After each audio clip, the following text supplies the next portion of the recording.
இறையாட்சியின் மனிதர்களே, மரிமைந்தனை சீடர்களே, இறையழைக்கின்றார், அன்பில் இணைகின்றார், புது உலகை படைத்திட வாருங்களே. இறையாட்சியின் மனிதர்களே, மரிமைந்தனின் சீடர்களே, இறையழைக்கின்றார், அன்பில் இணைகின்றார், புது உலகை படைத்திட வாருங்களே. நாம் வாழும் இந்த பூமி நலமாகிட வேண்டாமா? நலிவுற்றவர் வாழ்வினில் நீதி நின்று நிலைத்திட வேண்டாமா? நாம் வாழும் இந்த பூமி நலமாகிட வேண்டாமா? நலிவுற்றவர் வாழ்வினில் நீதி நின்று நிலைத்திட வேண்டாமா? இயேசுவை காட்டிய வழியுண்டு, இயங்கிட நமக்கொரு நெறியுண்டு. இயேசுவை காட்டிய வழியுண்டு, இயங்கிட நமக்கொரு நெறியுண்டு. நெறிநோக்குடன் வாழுங்கள், கதிர் விளைந்திடும் காணுங்கள். எதிர்நோக்குடன் வாருங்கள், கதிர் விளைந்திடும் காணுங்கள். தந்தை மகன் தூயாவியாரின் பெயரால்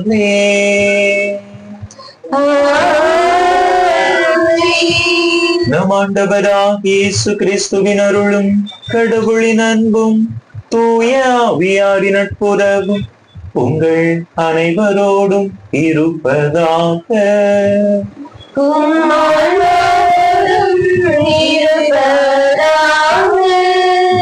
அன்பார்ந்த சகோதர சகோதரிகளே, செவ்வாய்க்கிழமை புனித அந்தோணியாருக்கு ஒப்புக் கொடுக்கப்பட்ட இந்த நாளில் தாமை புனித அந்தோணியாரின் சிற்றாலயத்தில் அவருடைய பரிந்துரை வேண்டி, இறைவனுடைய அருள் வேண்டி இந்த பலியிலே நாம் ஒரே குடும்பமாக கொள்கை இருக்கின்றோம்.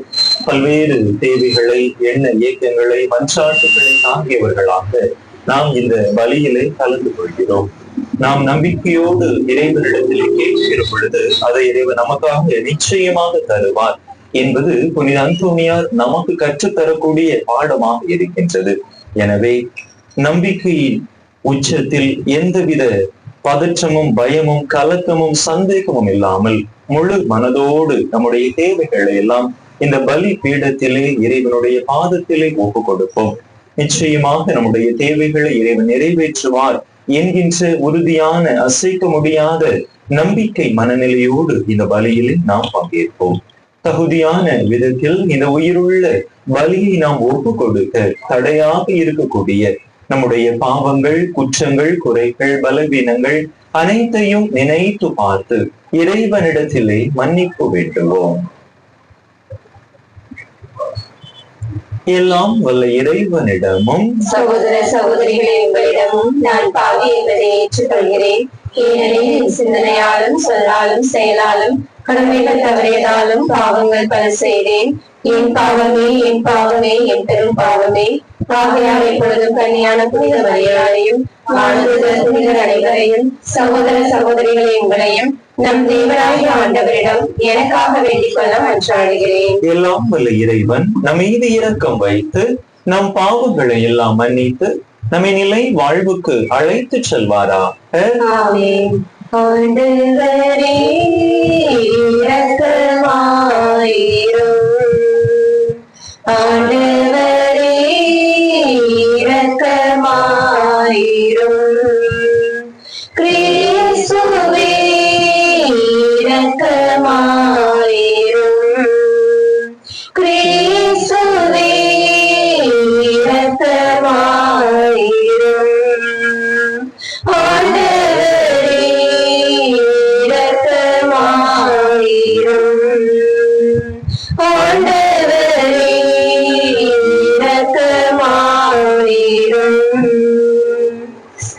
மன்றாடுவோமாக. ஆண்டவரே இறைவா, புனித அந்தோணியாரை விண்ணக படிப்பினையால் நிரப்ப திருவுளம் கொண்டீரே. அவருடைய பரிந்துரையால் அதே படிப்பினையை நாங்கள் உண்மையுடன் பாதுகாக்கவும், எங்கள் நன்னடத்தையால் அதை அறிவிக்கவும் எங்களுக்கு அருள்வீராக. உம்மோடு தூயாவியாரின் ஒன்றிப்பு ஒரே இறைவனாய் என்றென்றும் வாழ்ந்து ஆட்சி செய்கின்ற எங்கள் ஆண்டவரும் உம் திருமகனுமாகிய இயேசு கிறிஸ்து வழியாக உம்மை மன்றாடுகின்றோம்.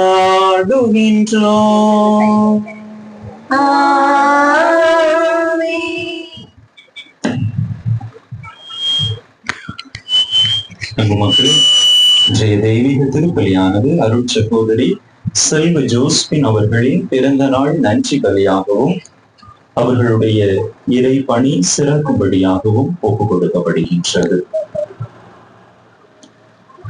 இறைவாக்கினரே, எசேக்கியேல் நூலிலிருந்து வாசகம். அதிகாரம் 28, இறை வார்த்தைகள் 1 முதல் 10 முடிய.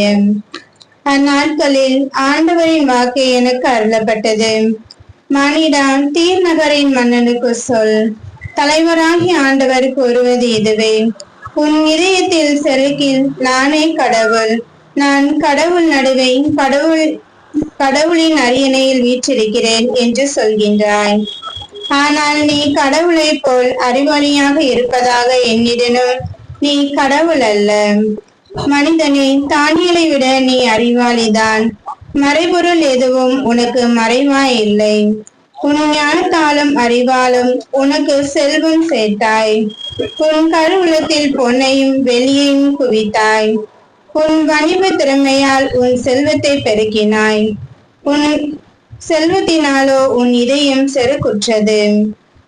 ஆகவே தலைவராகி ஆண்டவர் இவ்வாறு கூறுகிறார்: கடவுளை போல் அறிவாளி என உன்னை கருதி கொள்வதால் மக்களினங்கள் மிகவும் கொடியோரான அந்நியரை உனக்கு எதிராக எழும்ப செய்வேன். அவர்கள் உன் அழகுக்கும் ஞானத்திற்கும் எதிராக உருவிய வாளுடன் வருவர். உன் பெருமையை குலைப்பர், படுகொலியில் தள்ளுவர். உன்னை கடல் நடுவே மூழ்கி சாவாரண சாவாய் நீயே.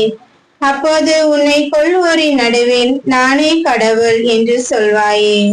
உன்னை குத்தி கிழிப்போரின் கையில் நீ கடவுளாக அல்ல, மனிதனாகவே இருப்பாய்.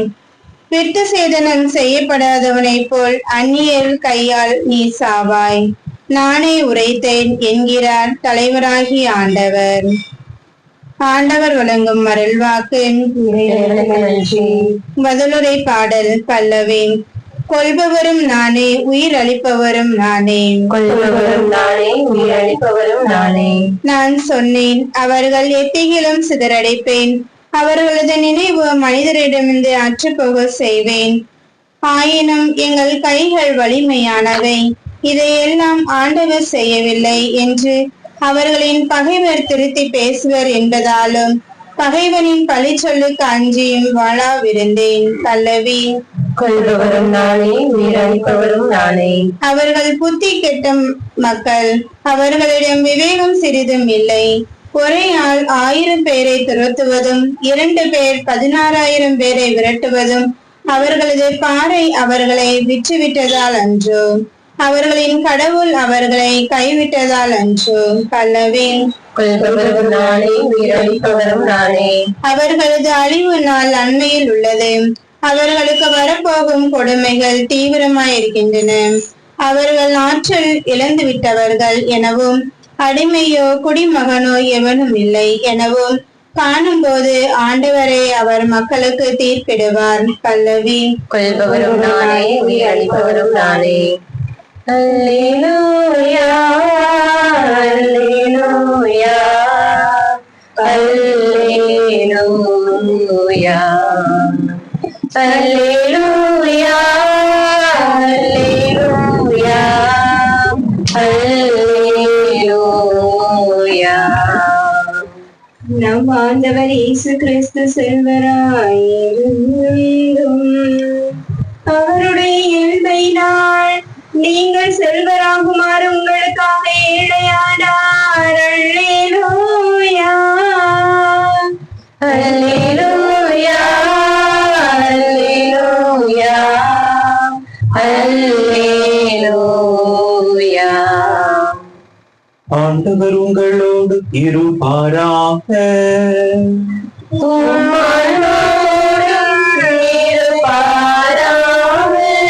மத்தேயு எழுதிய தூய நற்செய்தியில் இருந்து வாசகம்.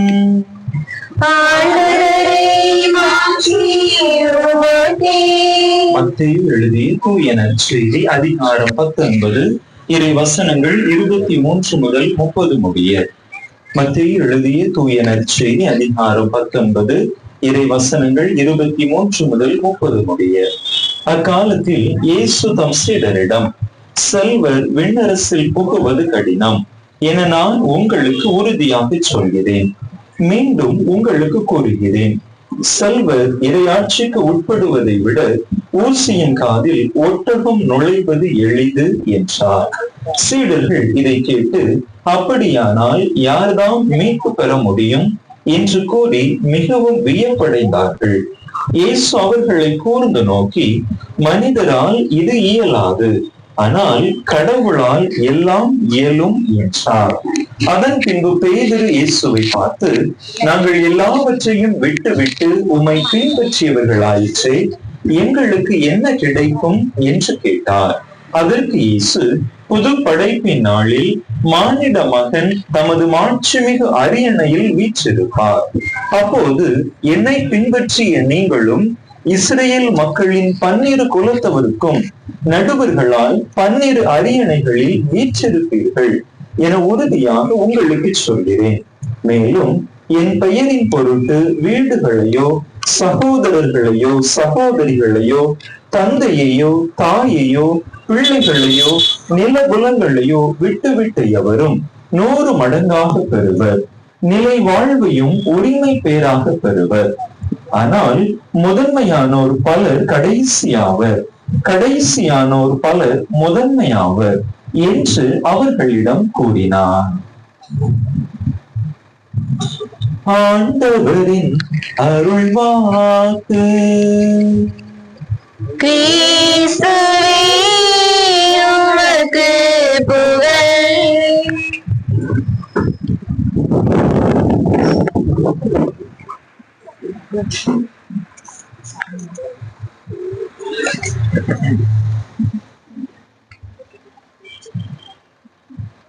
இயேசுவில் அன்பார்ந்த சகோதர சகோதரிகளே, நேற்றைய நற்செய்தியிலே நாம் பார்த்தோம், செல்வரான இளைஞர் ஒருவர் இயேசுவிடம் அணுகி நிலை வாழ்வை பெற்றுக்கொள்ள தான் என்ன செய்ய வேண்டும் என்கின்ற உரையாடலை அவர் நிகழ்த்தியதை நாம் பார்த்தோம். அவருடைய செல்வத்தை அவர் பிறரோடு பகிர்ந்து கொடுக்க மனம் இல்லாதவராக இயேசுவிடமிருந்து அவர் விலகி விடைபெற்று சென்றதாக நாம் பார்த்தோம். அந்த செல்வரான இளைஞர் சென்ற பிற்பாடு இயேசுவுக்கும் அவருடைய சீடர்களுக்கும் இடையேயான உரையாடல் தொடர்கின்றது. செல்வத்தை குறித்து இயேசு தொடர்ந்து தன்னுடைய சீடர்களோடு உரையாடுகிறார். செல்வர் விண்ணரசில் புகுவது கடினம், செல்வர் விண்ணரசில் புகுவதை விட இறையாட்சிக்கு அவர்கள் உட்படுவதை விட ஊசியின் காதில் ஒட்டகம் நுழைவது எளிது என்று இயேசு சீடர்களோடு உரையாடியதை கேட்ட சீடர்களுக்கு குழப்பம். அப்படி என்று சொன்னால் யார்தான் விண்ணரசில் நுழைய முடியும் என்று அவர்கள் ஒருவித குழப்பத்தை இயேசுவிடத்திலே வெளிப்படுத்துகின்றார்கள். நமக்கும் கூட ஒருவேளை அந்த குழப்பம் ஏற்படலாம். நம்மை பொறுத்த மட்டில் செல்வர்கள் என்றால் எதை நினைக்கிறோம் அல்லது யாரை நினைக்கிறோம்? பெரிய வீடு வைத்திருப்பவர்கள், கார் வைத்திருப்பவர்கள், ஏராளமான நகைகள் நிலபுலங்கள் வைத்திருப்பவர்கள் தான் செல்வர்கள் என்கின்ற ஒரு எண்ணம் நம் அனைவருடைய மனதிலுமே இருக்கின்றது. ஆனால் உண்மையிலேயே அவர்கள் மட்டும்தான் செல்வர்களா என்று சொன்னால் நிச்சயமாக இல்லை.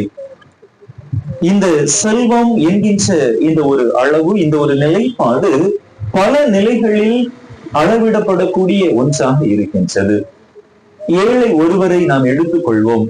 அவருக்கு நல்ல உடல் நலம் இருக்கின்றது, நல்ல உடல் நலத்தோடு இருக்கிறார். அங்கே அவரை பொறுத்த மட்டில், அவருடைய உடல் நலனை பொறுத்த மட்டில் அவரும் ஒரு செல்வர் தான். அப்படி என்று சொன்னால் அவர்களும் விண்ணரசில் நுழைய முடியாதா என்கின்ற ஒரு கேள்வியும் அங்கு எழுகின்றது. ஆக செல்வத்தை குறித்த புரிதல் என்பது இப்படிப்பட்ட ஒரு புரிதலாக இருக்கக்கூடாது. இங்கே நம் ஆண்டவர் இயேசு கிறிஸ்து என்ன கருத்தை வலியுறுத்த விரும்புகின்றார் என்று சொன்னால், செல்வம் வைத்திருப்பது தவறல்ல, ஆனால் அந்த செல்வத்தை விடாப்பிடியாக பற்றி கொண்டிருப்பதுதான் தவறு. இந்த செல்வத்தை வைத்துக் கொண்டு என்னால் எதையும் சாதித்துக் கொள்ள முடியும் என்கின்ற அந்த மனநிலையிலே இருப்பதுதான் தவறான ஒரு அணுகுமுறை. அப்படிப்பட்ட மனிதர்கள் தான் விண்ணரசை அடைய முடியாது. அவர்கள் விண்ணரசுக்கு சொந்தமானவர்கள் அல்ல என்கின்ற ஒரு கருத்தை ஆண்டவர் இங்கே வலியுறுத்துகின்றார். அன்பு மக்களே, நம்முடைய இந்த கிறிஸ்தவ பயணமானது இந்த உலகத்திலே ஒரு திரு பயணமாக இருக்கின்றது. நாம் அனைவருமே இந்த உலகத்தின் திரு பயணிகள். திரு பயணிகள் என்று சொன்னால் எப்படி இருக்க வேண்டும்?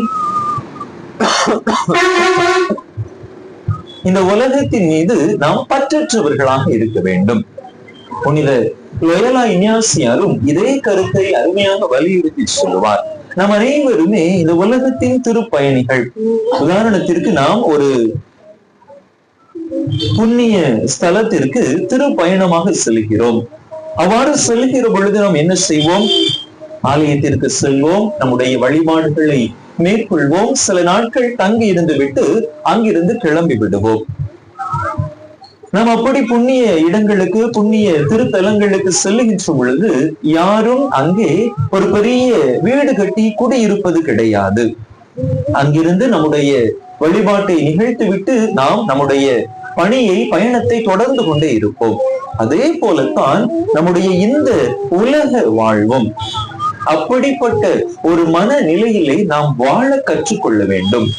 இந்த உலகத்தின் மீது பற்றற்ற வாழ்வை நாம் வாழுகின்ற பொழுது இயல்பாகவே செல்வத்தின் மீது நம்முடைய கண்கள் செல்லாது. இன்னும் அதிகமாக செல்வத்தை சேர்க்க வேண்டும், குமிக்க வேண்டும், எனக்கென்று, என்னுடைய பிள்ளைகளுக்கென்று நான் பலவற்றை சேர்த்து வைக்க வேண்டும் என்கின்ற எண்ணம் அப்பொழுது வராது. ஒவ்வொரு நாளுக்கான நம்முடைய படியை ஆண்டவர் அளப்பார் என்கின்ற அந்த ஒரு நம்பிக்கை உணர்வோடு நாம் வாழ கற்றுக்கொள்ள வேண்டும். சீடர்களை இறை பணிக்காக பல இடங்களுக்கும் இயேசு அனுப்புகின்ற பொழுது அவர்களுக்கு சொல்லுகின்ற அறிவுரையும் இதுவாகத்தான் இருக்கின்றது. நீங்கள் எதையும் எடுத்துக்கொள்ள வேண்டாம், செல்லுகின்ற இடத்தில் உங்களுக்கு கிடைப்பதை வைத்துக் கொண்டு நீங்கள் உங்களுடைய பணியை தொடருங்கள் என்கின்ற விதத்தில் தான் நம் ஆண்டவருடைய அறிவுரையும் தன்னுடைய சீடர்கள் மட்டில் இருப்பதாக இருக்கின்றது. அன்பு மக்களே, அந்த ஒரு மனநிலை நம்மிடத்திலே இருக்கின்ற பொழுது நாம் நம்மிடம் இருப்பதை வைத்துக் கொண்டு நிறைவாக வாழ கற்றுக்கொள்வோம். என்னிடத்திலே அது இல்லையே, என்னிடத்திலே இது இல்லையே, அப்படிப்பட்ட ஒரு பெரிய வீட்டை என்னால் கட்ட முடியவில்லையே என்கின்ற எண்ணங்கள் எல்லாம் நம்மிடத்தில் இருந்து பறந்து போய்விடும். மாறாக நம்மிடம் இருப்பதை வைத்துக் கொண்டு நிறைவோடு வாழ நாம் கற்றுக்கொள்வோம். பல நேரங்களில் நாம் பல இழப்புகளை சந்திக்க நேரிடலாம்.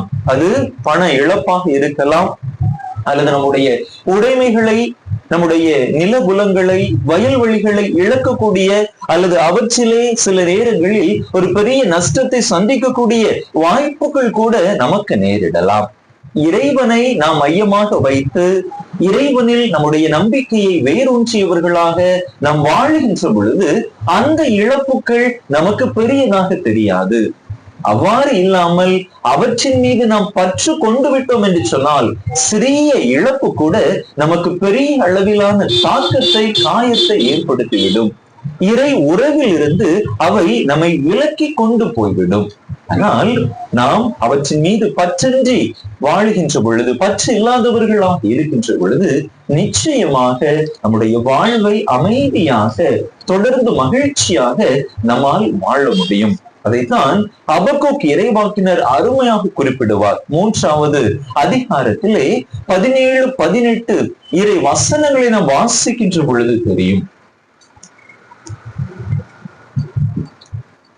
அத்திமரம் துளிர்த்து அரும்பாமல் போயினும், திராட்சை கொடிகள் கனி தராவிடினும், ஒலிவ மரங்கள் பயனற்று போயினும், வயல்களில் தானியம் விளையாவிடினும், கிடையில் ஆடுகள் யாவும் அழிந்து போயினும், தொழுவங்களில் மாடுகள் இல்லாது போயினும், நான் ஆண்டவரில் களி கூறுவேன், என் மீட்பரான கடவுளில் மகிழ்ச்சியுறுவேன் என்று சொல்லுகின்றார்.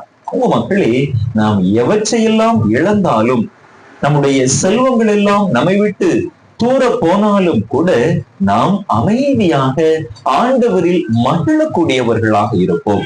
எப்பொழுது இந்த உலக செல்வங்களின் மீது பற்றற்றவர்களாக நாம் வாழுகின்ற பொழுது, அத்தகைய மனநிலை நம்மை விண்ணகத்திற்கு சொந்தக்காரர்களாக மாற்றும். நிலை வாழ்வை நாம் பெற்றுக் கொள்வதற்கு அவை நமக்கு பேருதவி புரிபவையாக இருக்கும். அவ்வாறு இல்லாமல் நாம் சிறிய சிறிய செயல்களில் கூட செல்வங்களை சேர்ப்பவர்களாக, இந்த உலகத்தின் மீது, இந்த உலக செல்வங்களின் மீது பற்று உள்ளவர்களாக இருப்போம் என்று சொன்னால், விண்ணகமும் நமக்கு எட்டா கனியாக மாறி போய்விடும். எனவே நாம் வாழக்கூடிய இந்த நாட்களில் நாமே இறைவன் தந்திருக்கக்கூடிய இந்த ஆசீர்வாதங்களை, செல்வங்களை வைத்து நாம் விண்ணகத்திற்கு உரிமையாளர்களாக மாற முயற்சி செய்வோம். இன்னும் அதிகமாக செல்வத்தையும், பணத்தையும், புகழையும், பெயரையும் சேர்க்க வேண்டும் என்கின்ற மனநிலையிலே நாம் வாழாமல், இருப்பதிலே நிறைவு காணவும், இருப்பதை மற்றவர்களோடு மன நிறைவோடு பகிர்ந்து கொள்ளவும் நாம் முயற்சி செய்வோம். அப்படி நாம் வாழ்கிற பொழுது நாம் இறைவனின் பார்வையிலே பெரியவர்களாக இருப்போம். நம்முடைய புனிதர் அந்தோனியார் நமக்கு அந்த பாடத்தை தான் கற்று தருகிறார். இன்றைய நாளிலே நாம் நினைவு கூறக்கூடிய புனித ஹெலினா அதே பாடத்தை தான் நமக்கு கற்று தருகிறார். எனவே செல்வங்களில் பற்று கொள்ளாமல் இறைவனில் பற்று கொண்டு நம்மால் இயன்ற உதவிதனை பிறருக்கு தாராளமாக செய்து வாழ்ந்து விண்ணகத்தை, இறை அரசை, நிலை வாழ்வை பரிசாக பெற்றுக் கொள்ள தேவையான அருள் வரம் வேண்டி தொடர்ந்து இந்த திருப்பலியிலே இணைந்து மன்றாடுவோம். ஆமென்.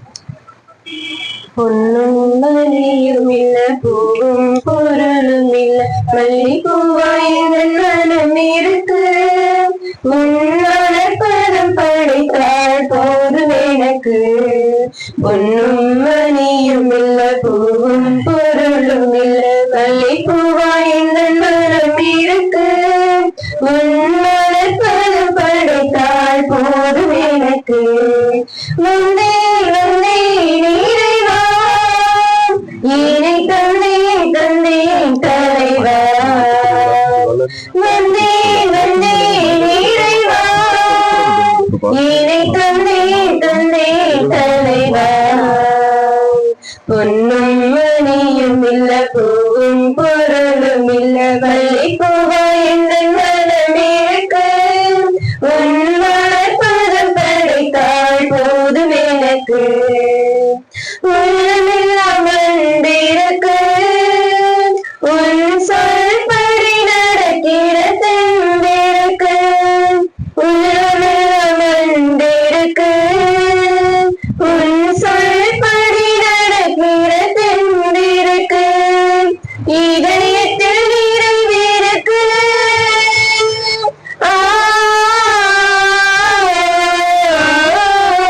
இதயத்தில் நிறைவேற்கு, இறைவா இதை விட வேறென்ன வேண்டும் எனக்கு, இதை விட வேறென்ன வேண்டும் எனக்கு. சகோதர சகோதரிகளே, என்னுடைய இது உங்களுடையதுமான இவ்வல் எல்லாம் வல்ல தந்தையாம் இறைவனுக்கு ஏற்றதாகும்படி மன்றாடுங்கள். ஆண்டவர் தம் திருப்பெயரின் புகழ்ச்சிக்காகவும் ஆட்சிக்காகவும் தமது நன்மைக்காகவும் புனிதத்துவ அனைத்து நலன்களுக்காகவும் உமது கையிலிருந்து இவ்வழியை ஏற்றுக்கொள்வாராக. ஆண்டவரே, தூய மறை நிகழ்வுகளை கொண்டாடும் நாங்கள் உம்மை வேண்டுகின்றோம். உமது மாட்சியை பரப்பிட புனித அந்தோனியாரை இடையராது ஒளிர்வித்தது போல தூயாவியாருடைய நம்பிக்கையின் ஒளியால் எங்களை நிரப்புவீராக. எங்கள் ஆண்டவராகி கிறிஸ்து வழியாக உம்மை மன்றாடுகின்றோம். ஆண்டவர் உங்களோடு இருப்பாராக.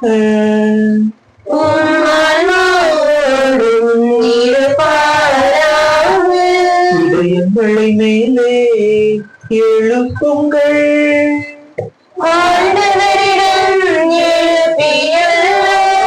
இறைவனாகிய ஆண்டவருக்கு நன்றி கூறுவோம்.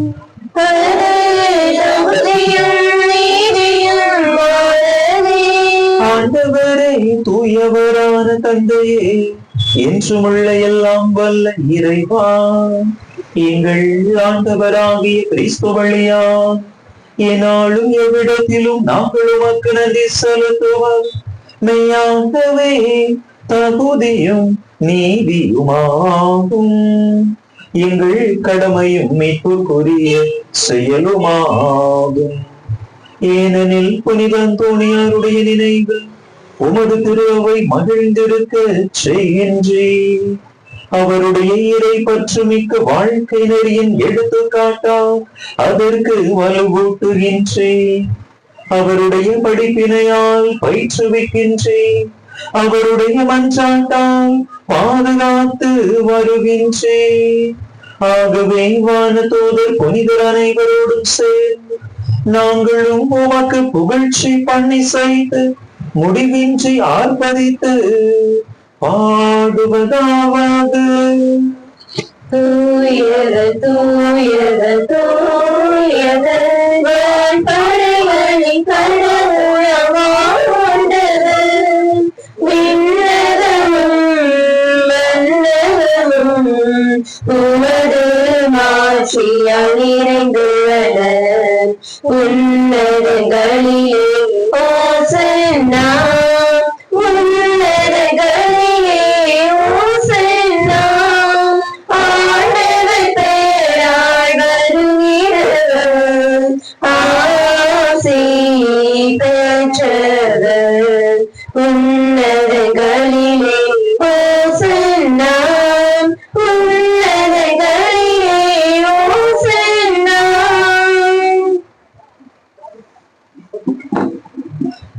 ஆண்டவரே, நிர்மையாகவே தூயவர், தூய்மை அனைத்துக்கும் ஊற்று. ஆகவே உம்முடைய ஆவியை பொழிந்து இக்காணிக்கைகளை தூய்மைப்படுத்த உம்மை வேண்டுகின்றோம். இவ்வாறு எங்கள் ஆண்டவர் இயேசு கிறிஸ்துவின் உடலும் இரத்தமுமாக எங்களுக்கு இவை மாறுவனவாக. அவர் பாடுபட உளம் கனிந்து தம்மை கையளித்த போது அப்பத்தை எடுத்து நன்றி செலுத்தி அதை பிட்டு தம் சீடர்களுக்கு அளித்து அவர் கூறியதாவது: அனைவரும் இதிலிருந்து பெற்று உண்ணுங்கள், ஏனெனில் இது உங்களுக்காக கையளிக்கப்படும் என் உடல்.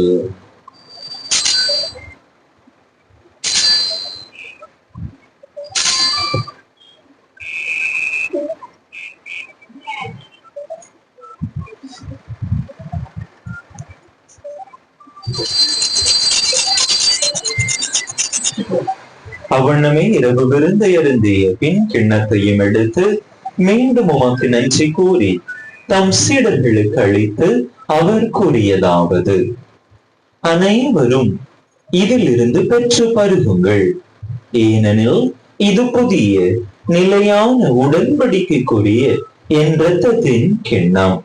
இது பாவ மன்னிப்புக்கென்று உங்களுக்காகவும் பலருக்காகவும் சிந்தப்படும். இதை என் நினைவாக செய்யுங்கள்.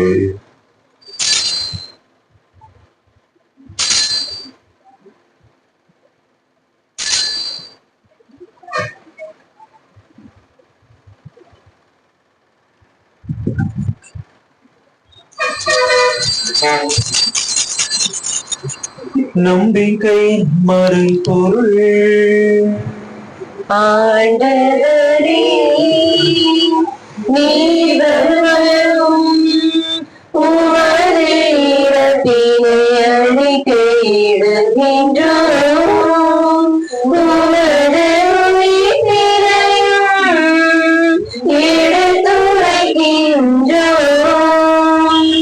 ஆண்டவரே, நாங்கள் கிறிஸ்துவின் இறப்பினையும் உயிர்ப்பினையும் நினைவு கூர்ந்து வாழ்வு தரும் அப்பத்தையும் மீட்பளிக்கும் கிண்ணத்தையும் உமக்கு ஒப்புக் கொடுக்கின்றோம். உன் திருமுன் நின்று உமக்கு ஊழியம் புரிய தகுந்தவர்கள் என எங்களை ஏற்றுக்கொண்டீர். எனவே உமக்கு நன்றி செலுத்துகின்றோம். மேலும் கிறிஸ்துவின் உடலிலும் இரத்தத்திலும் பங்கு கொள்ளும் எங்களை தூய் ஆவியார் ஒன்று சேர்க்க வேண்டும் என உமை தாழ்மையுடன் மன்றாடுகின்றோம். ஆண்டவரே, உலகெங்கும் பரவி இருக்கும் உமது திரு அவையை நினைவு கூர்ந்தருளும். எங்கள் திருத்தந்தை லியோ, எங்கள் ஆயர் ஸ்டீபன், எல்லா திருநிலையினர் ஆகிய அனைவரோடும் உமது திரு அவை அன்பில் நிறைவு பெறச் செய்தருளும். மேலும் உயிர்த்தெழும் எதிர்நோக்குடன் துயில் கொள்ளும் எங்கள் சகோதர சகோதரிகளையும் இறந்தோர் அனைவரையும் இரக்கத்துடன் நினைவு கூர்ந்து உமது திருமுக ஒளியினுள் ஏற்றருளும். எங்கள் அனைவர் மீதும் இரக்கமாயிரும். கடவுளின் கன்னி தாயும் எங்கள் பாதுகாவலியுமான புனித ஜெபமாலை அன்னை, அவருடைய கணவரான புனித யோசேப்பு, புனித திருத்தூதர்கள், புனித அந்தோனியார், புனித ஹெலினா, இவ்வுலகில் உமக்குகந்தவராய் இருந்தோர் ஆகிய புனிதர் அனைவருடனும் நாங்கள் நிலை வாழ்வில் பங்கு கொள்ளும் தகுதி பெற்று உம் திருமகன் இயேசு கிறிஸ்து வழியாக உமை புகழ்ந்தே தும்பரமருள உமை மன்றாடுகின்றோம்.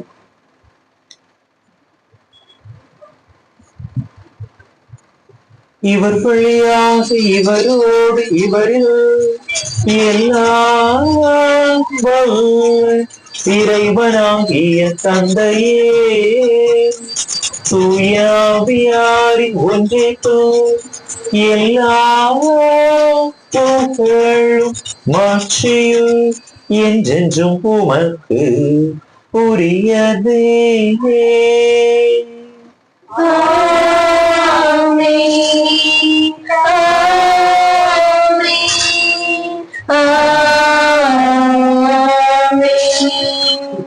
மீட்பரின் கட்டளையால் கற்பிக்கப்பட்டு இறை படிப்பினையால் பயிற்சி பெற்ற நாம் துணிந்து சொல்லுவோம்.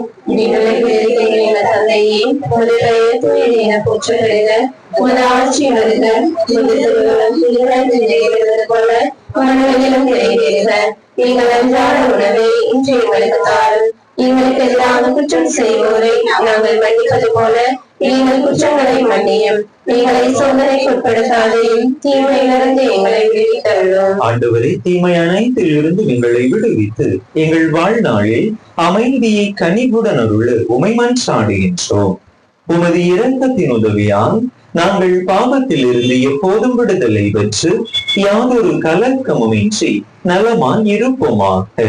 நாங்கள் எதிர்நோக்கி இருக்கும் பேரின்பத்துக்காகவும் மீட்பராகிய இயேசு கிறிஸ்துவின் வருகைக்காகவும் காத்திருக்கின்றோம். ஆண்டவரே இயேசு கிறிஸ்துவை, அமைதியை உங்களுக்கு விட்டுச் செல்கின்றேன், என் அமைதியை உங்களுக்கு அளிக்கின்றேன் என்றும் திருத்தூதர்களுக்கு மொழிந்தீரே. எங்கள் பாவங்களை பாராமல் உமது திரு அவையின் நம்பிக்கையை கண்ணோக்கி உமது திருவுளத்துக்கு ஏற்ப அதற்கு அமைதியையும் ஒற்றுமையையும் அளித்தருள்வீராக. என்றென்றும் வாழ்ந்து ஆட்சி செய்கின்றவர் நீரே. ஆண்டவருடைய அமைதி உங்கள் அனைவரோடும் என்றும் இருப்பதாக. ஒருவருக்கொருவர் கிறிஸ்து வழங்கும் அமைதியை பகிர்ந்து கொள்வோம். உலகின் பாவம் போக்கும் இறைவனின் செம்மறியே, என் மேல் இரக்கம் வையும். உலகின் பாவம் போக்கும் இறைவனின் செம்மறியே, என் மேல் இரக்கம் வையும். உலகின் பாவம் போக்கும் இறைவனின் செம்மறியே, எமக்கு அமைதி அருளும், எமக்கு அமைதி அருளும். இதோ இறைவனின் செம்மறி, இது உலகின் பாவங்களை போக்குகின்றவர். இந்த செம்மறியின் திருவிருந்துக்கு அழைக்க பெற்றுள்ள நாம் பேறு பெற்றோம். ஆண்டவரே, நீர் என் இல்லத்தில் எழுந்தருளி வர நான் தகுதியற்றவள். ஆனால் ஒரு வார்த்தை மட்டும் சொல்லிடலாம், எனது ஆன்மா நலமடையும்.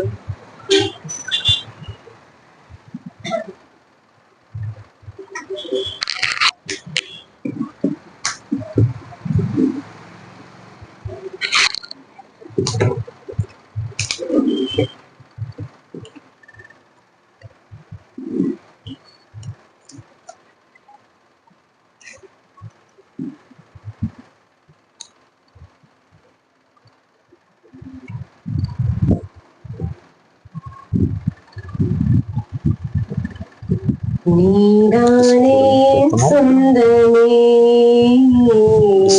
நீங்காத பந்தமே, தூங்காத என் கண்களே, துணையாக நீ இல்லையே.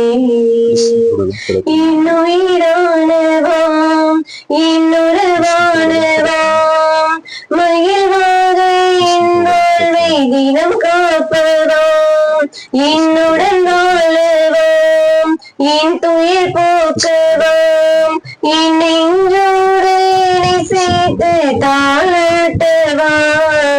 நீதானே என் சொந்தமே, நீங்காத என் பந்தமே, தூங்காத என் கண்களே, துணையாக நீ இல்லையே. உறவாடி களி கோர்ந்த என் சொந்தங்கள், சுமை வந்த போதெல்லாம் பரந்தோடின. நலமான பொழுதெந்தனுடன் வாழ்ந்தவர், தடுமாற்றம் தந்தென்னை தனியாக்கின. உன் தோள்களில் தாங்கினாய், என் நெஞ்சத்தில் வலி போக்கினாய். தாயாக என்னை என்றும் நீ தேற்றினாய். நீதானே என் சொந்தமே, நீங்காத என் பந்தமே, தூங்காத என் கண்களே, துணையாக நீ இல்லையே. சோதனையின் வாழ்வு தினம் சோதனையில், நம்பிக்கை தீபங்கள் நீற்றினாய். இனி வாழ்ந்து பயனில்லை என எண்ணினேன், புவி வாழ்வில் பொருள் தந்து அறிவூட்டினாய். என் பாதையின் நிழல் போக்கினாய், என் வாழ்க்கையின் பொதி நீக்கினாய். தாயாக என்னை என்றும் நீ தேற்றினாய். நீதானே என் சொந்தமே,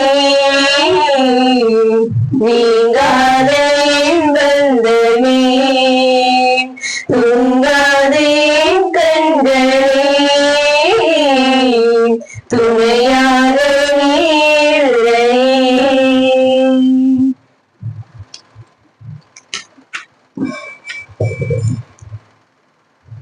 மக்களே, ஏற்கனவே அறிவித்தவாறு நாளை திருப்பலி காலை 6 மணிக்கு நடைபெறும். நாளை மறுதினம் வியாழக்கிழமை திருப்பலி மாலையில் நடைபெறும். மன்றாடுவோமாக. ஆண்டவரே, விண்ணக உணவால் ஊட்டம் பெற்ற நாங்கள் உம்மை பணிந்து வேண்டுகின்றோம். புனித அந்தோனியாரின் படிப்பினைகளை கடைபிடித்து நாங்கள் பெற்றுக்கொண்ட கொடைகளுக்காக என்றும் நன்றியுள்ளவர்களாய் இருப்போமாக. எங்கள் ஆண்டவராகிய கிறிஸ்து வழியாக உம்மை மன்றாடுகின்றோம்.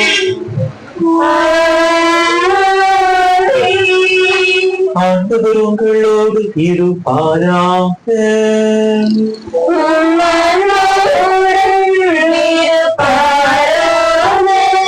எல்லாம் வல்ல இறைவன் தந்தை மகன் தூயாவியா உங்களுக்கு ஆசை வழங்குவாராக.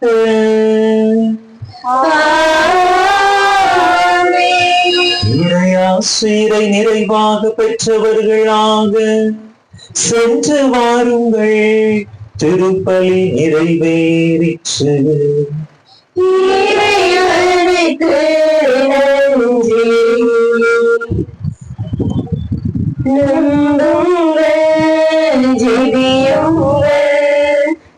நல்லது நடக்கும், நல்லது நடக்கும். நம்புங்கள், ஜெபியுங்கள், நல்லது நடக்கும். துன்பங்களோ துயரங்களோ சோதனையோ வேதனையோ, துன்பங்களோ துயரங்களோ சோதனையோ வேதனையோ, பதுவை புனித பரிந்துரைப்பார், இல்லாமல் நடத்தி வைப்பார். பதுவை புனித பரிந்துரைப்பார், இல்லாமல் நடத்தி வைப்பார். நம்புங்கள், ஜெபியுங்கள், நல்லது நடக்கும், நல்லது நடக்கும். மனச்சுமையோ பாருங்களோ, உடல் பிணியோ ஓடுங்களோ, மனச்சுமையோ பாருங்களோ, உடல் பிணியோ ஓடுங்களோ, பதுவை புனித பரிந்துரைப்பார், எல்லாம் நலம் தருவார். பதுவை புனித பரிந்துரைப்பார், எல்லாம் நலம் தருவார். நம்புங்கள், ஜெபியுங்கள், நல்லது நடக்கும், நல்லது நடக்கும். நம்புங்கள், ஜெபியுங்கள், நல்லது நடக்கும், நல்லது நடக்கும். திருப்பணி நிறைவேற்றி தண்ணீருடன் உள்ள சுகத்திற்காகவும் திருப்பணி பங்கேற்ற அனைவருக்காகவும் ஜெபிப்போம். மின்னுலகில் இருக்கின்ற எங்கள் தந்தையே, உமது பெயர் தூயதென போற்ற பெறுக. உமது ஆட்சி வருக. உமது திருவுளம் விண்ணுலகில் நிறைவேறுவது போல மனங்களிலும் நிறைவேறுக. எங்கள் அன்றாட உணவை இன்று எங்களுக்கு தாரும். எங்களுக்கு எதிராக குற்றம் செய்வோரை நாங்கள் மன்னிப்பது போல எங்கள் குற்றங்களை மன்னியும். எங்களை சோதனைக்கு உட்படுத்தாதையும் தீமையிலிருந்து எங்களை விடுவித்தருளும். அருள் நிறைந்த மரியே வாழ்க, ஆண்டவர் உம்முடனே, பெண்களுள் ஆசி பெற்றவர் நீரே. உடைய திருவயிற்றின் கனியாகிய இயேசுவும் ஆசி பெற்றவரே. தூய மரியே, இறைவனின் தாயே, பாவிகளா இருக்கின்ற எங்களுக்காக இப்பொழுதும் எங்கள் இறப்பின் வேளையிலும் வேண்டிக் கொள்ளும். ஆமென். தந்தைக்கும் மகனுக்கும் தூய ஆவியாருக்கும் ஆட்சிமை உண்டாவதாக. தொடக்கத்தில் இருந்தது போல இப்பொழுதும் எப்பொழுதும் என்றென்றும் இருப்பதாக. ஆமென். புனித அந்தோணியாரே, எங்களுக்காக வேண்டிக் கொள்ளும். அந்தோணியாரே, எங்களுக்காக வேண்டிக் கொள்ளும். அந்தோணியாரே, எங்களுக்காக வேண்டிக் கொள்ளும். தந்தை மகன் தூய ஆவியின் பெயராலே. ஆமென்.